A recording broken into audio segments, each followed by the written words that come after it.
In social movements around the world, there are said to be three types of leaders who create change: agitators who speak up against injustices, innovators who envision a way forward, and orchestrators who mobilize and organize to enact that vision. Our next two speakers have straddled all these roles in their tireless fight against racism, discrimination, and injustice, and we're so glad to have them with us.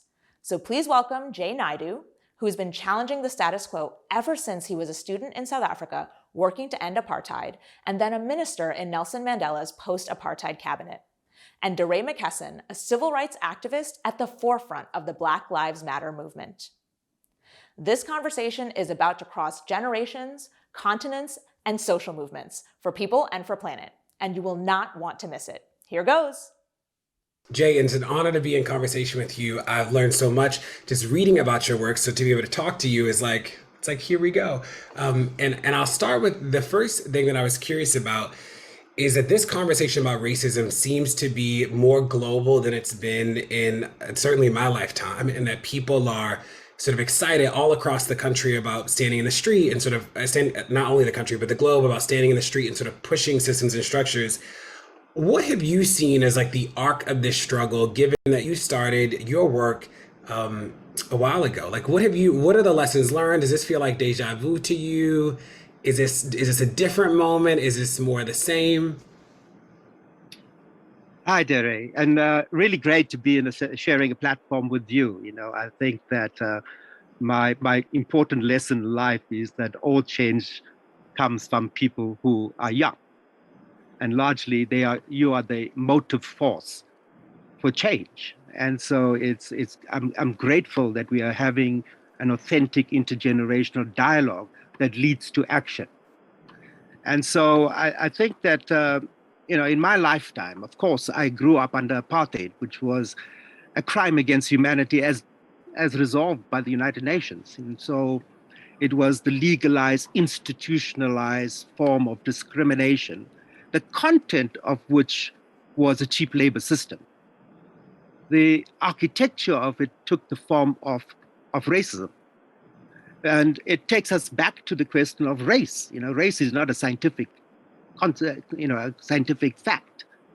In reality, it doesn't exist, but it's a social construct that has huge implications for people of color around the world. And so, yes, we have to ask the question, why did this become such a major issue, close to 600 years ago? And, we have to go back to that original sin, which is colonialism, which is slavery, which is the form of very brutal exploitation of our raw materials and resources in order to in fact transform us into,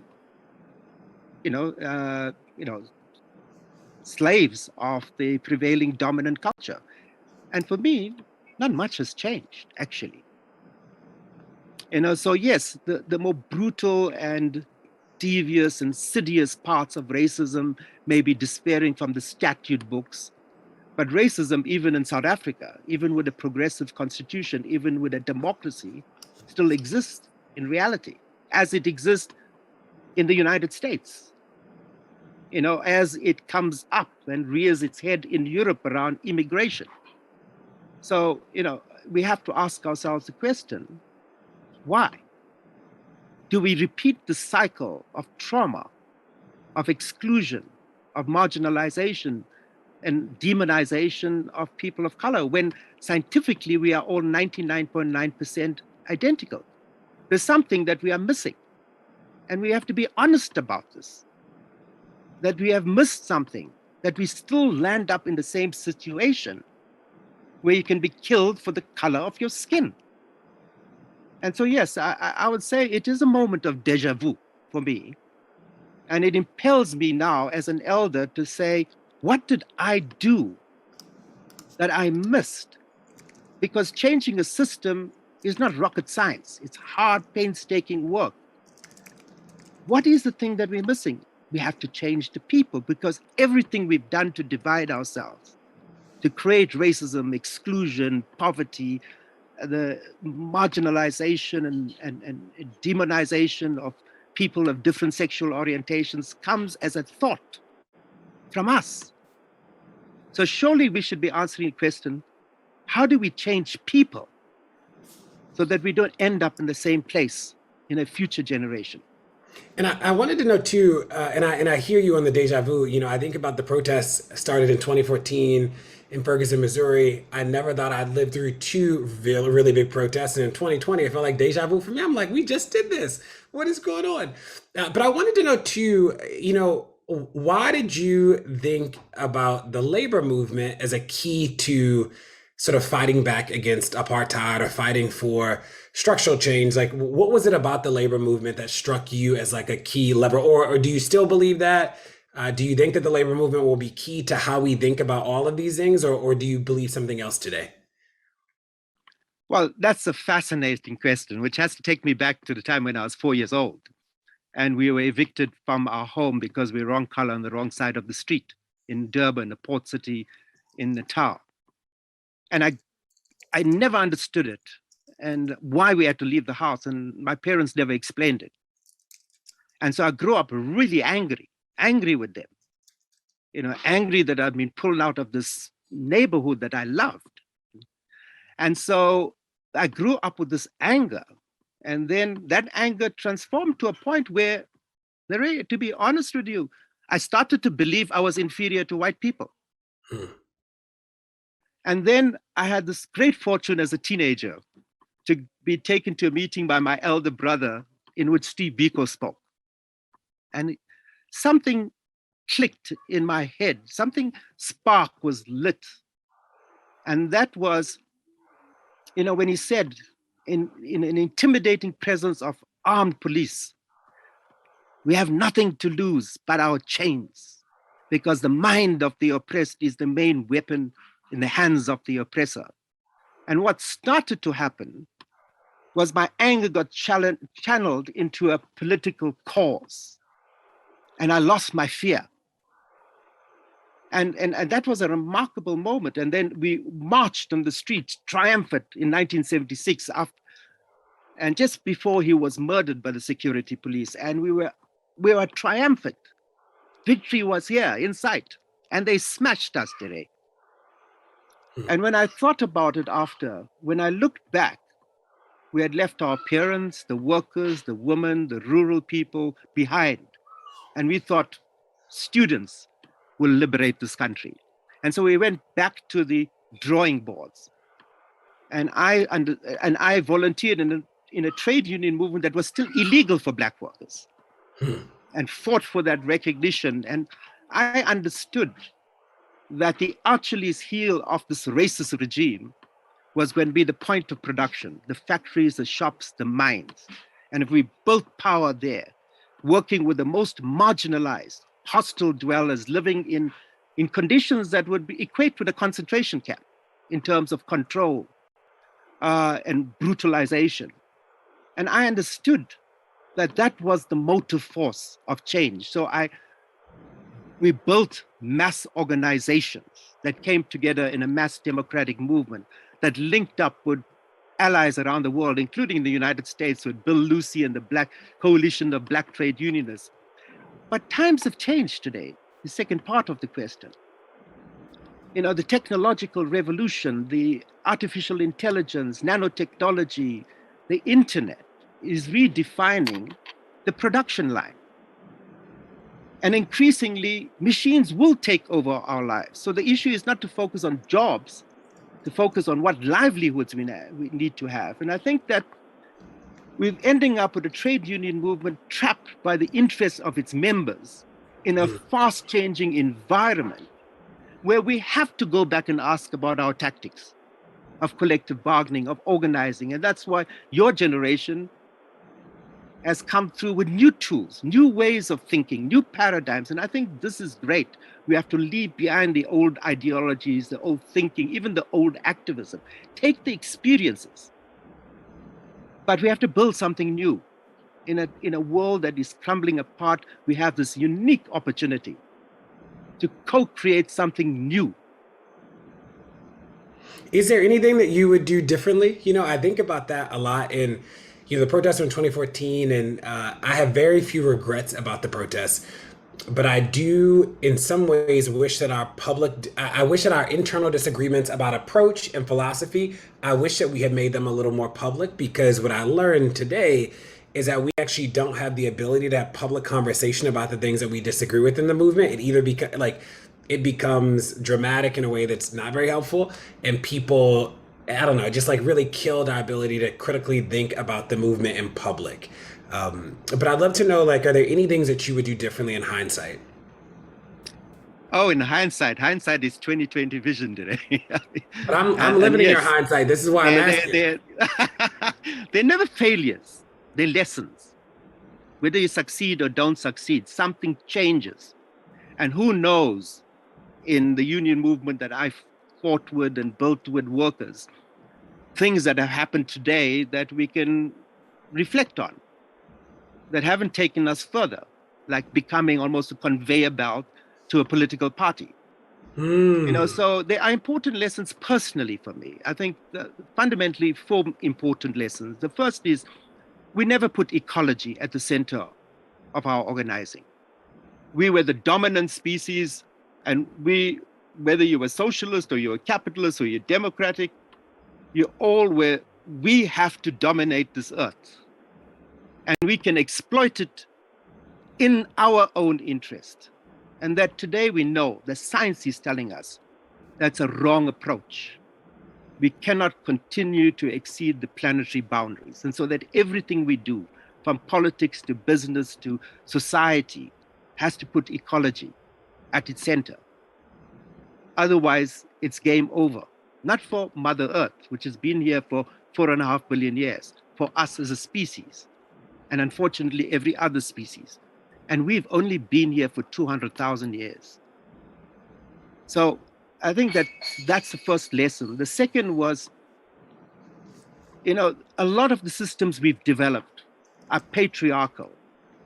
They crush the sacred feminine. Now, although in the union movement we fought for equal pay, for equal work, gender parity, actually we've got to understand that women bring more than that.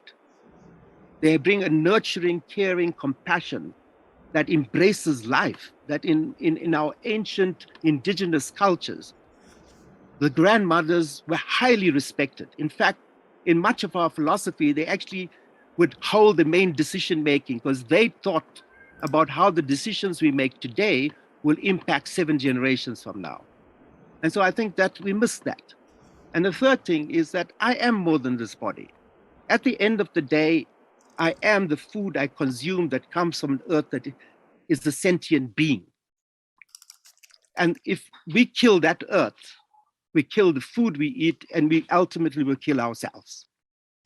So we have to think about ourselves as more than this body, this intellect, this mind, and understand that if we really want to evolve, as we have done from the single cell to this complex individuals and human beings we are today, the evolution is both physical and it is deeply spiritual. It's deeply about understanding, as quantum mechanics now confirms, at the end of all matter, we are just vibrations of energy. And there's nothing that is more important than understanding we are the same as every other species we share Mother Earth with. And if we can have that approach to build harmony, to build balance, to build equilibrium, to learn to coexist in a circular ecosystem, then we are custodians of this heritage for the future generations. And that's my deep prayer and my deep hope that the new activism will embrace that. Can I ask you, one of the big challenges that I have seen in movement building today is the way in which donors and financial philanthropic organizations operate.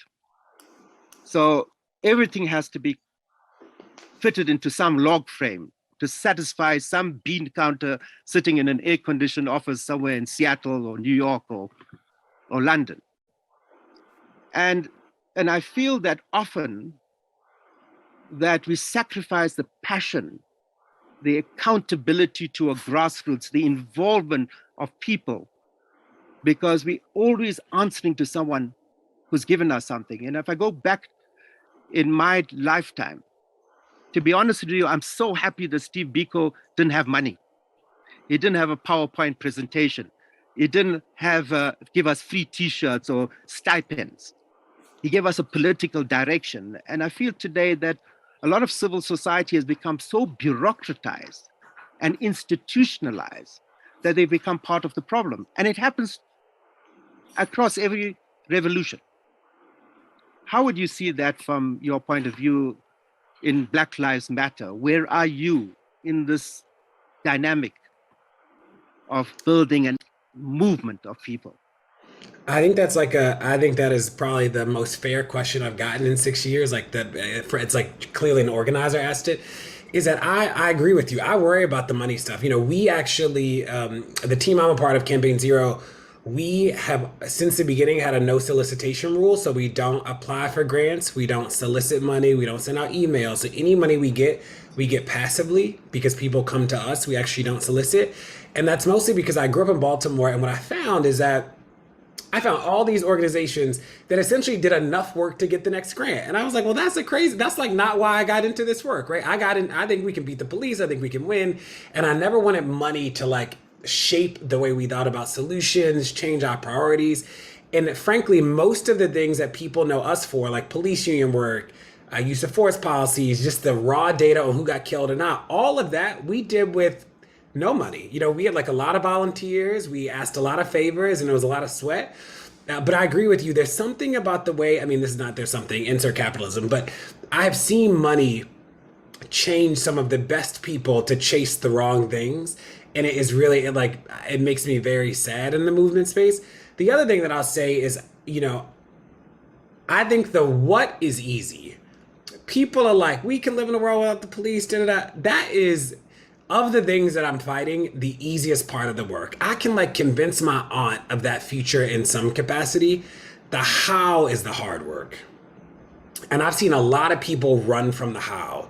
That the how becomes hocus pocus, or they're like, but there are a million reasons why they don't answer the how question. But my mark of can you organize or not is not the can you raise money? Can you tell a cool story? It is can you meet me at the place of how? And can you have the tough, hard, we got to make choices that people might not love, can we actually do that work? And I wish there were more people who could play in the how. I get a lot of what people. They're like, no police. Da-da-da. I'm like, okay, got you.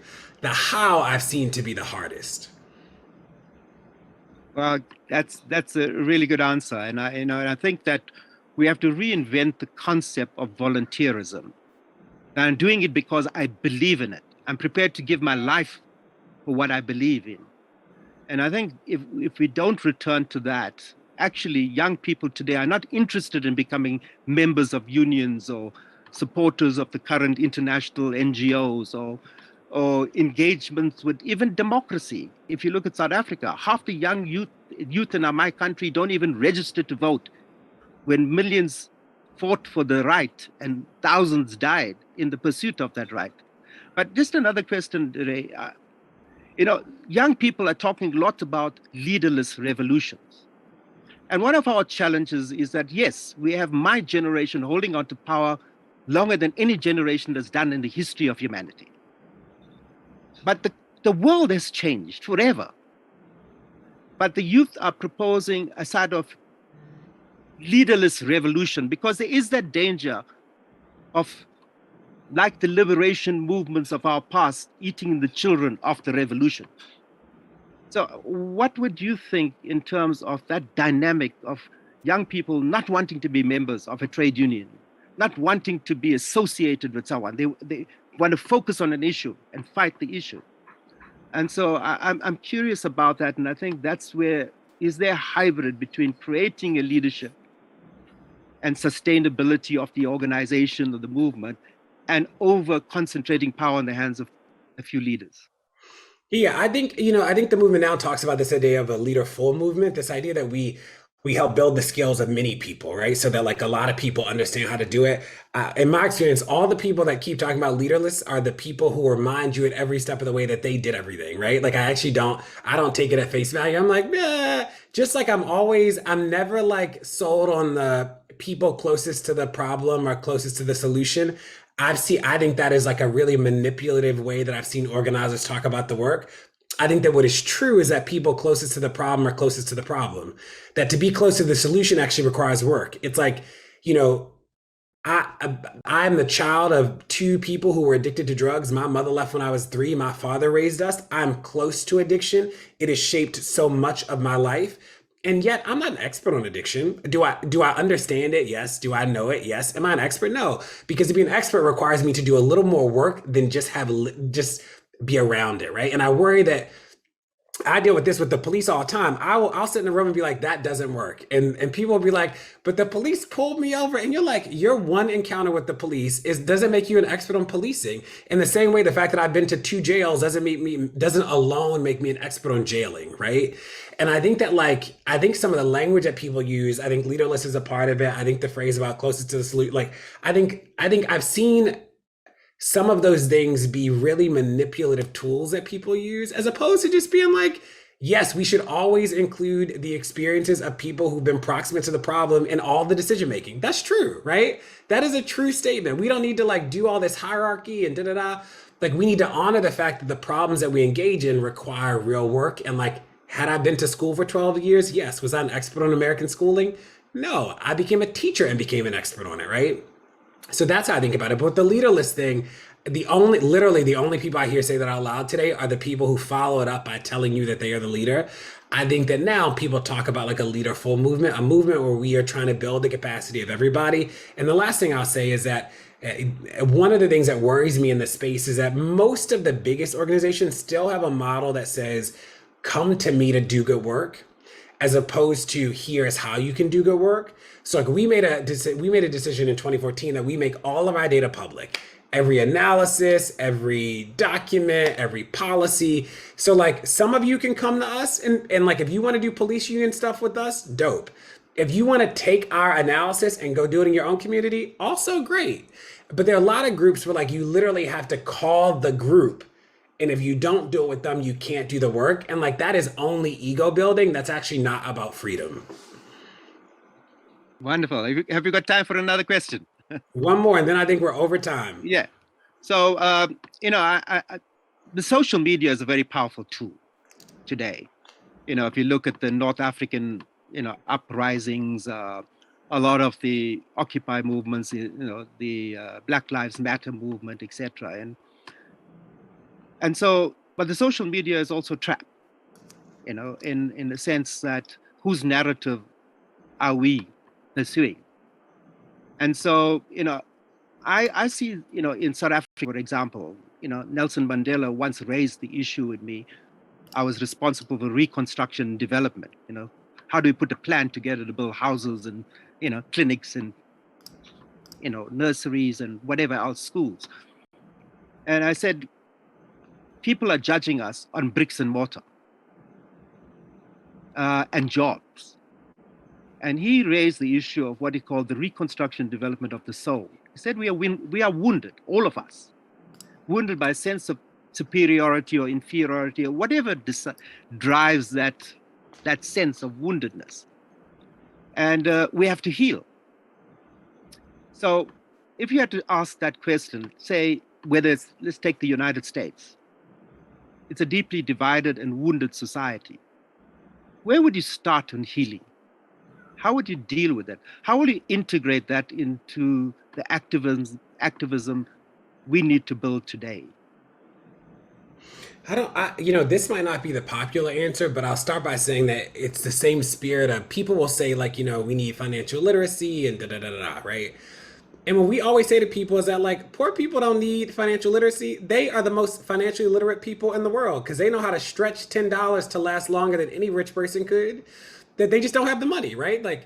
And that's how I feel about this. So the healing question to me is let the people out of jail and we'll figure that if we undo some of the worst parts of the system, that will actually do more for the healing of communities than like any amount of therapists that I could ever subscribe to. You know what I mean? And that I think that like I'm always both fascinated by and shocked by how every single institution disproportionately impacts people of color. And that if we undid that, if Black women weren't dying at childbirth, if Black men weren't ending up in jail forever, if Black kids were able to read and write because we funded school systems, like that would actually do more to bring communities together than anything else I can imagine. And Black people just lived, the police kill 1,100 people a year. It's like I think about all the lives that we have just lost, and it's just like, oh, that's just like a new number. And you're like, that is wild. And that would be the best healing I can imagine. Wonderful. I just think an approach which is very deeply African in terms of looking at indigenous wisdom is there is a healing process that even Mandela talked about, and we tried. And it didn't solve us. Healing for me is when I see you. I know your story because I've listened to it, not with my head, but with my heart. I recognize you, whether it's a culture, an individual, a sexual orientation. And that's part of our challenge today. When are we going to have the real debate about the genocide of indigenous people? When are we going to have a real debate about what slavery meant? And that itself, so reconciliation is not just an apology. It is what am I prepared to do to hold my hand across the barricades that we have constructed over centuries. And I think that conversation, which is going to the root cause of the emotional and psychological trauma even today, we have to address, because that's how we build beyond identity politics, to understand that we are indivisible as a humanity, and we are indivisible even with every other species we share Mother Earth with. And so I suppose at my age, those questions are coming up, pretty strongly, driven by my understanding of indigenous wisdom that predates, colonization, whether that's in Africa, where my lineage in ancestry once came as slaves themselves from the south of India. So I'm just saying it's not the healing, like the healing is going to be the silver bullet. No, that makes total sense to me. Yeah, I think that's right. I do think that if we could change the material conditions of people, it would allow them to participate in society in ways that right now they are unable to do, in a way that is healing. But this has been a great conversation. Honored to be in conversation with you, and I look forward to the next time.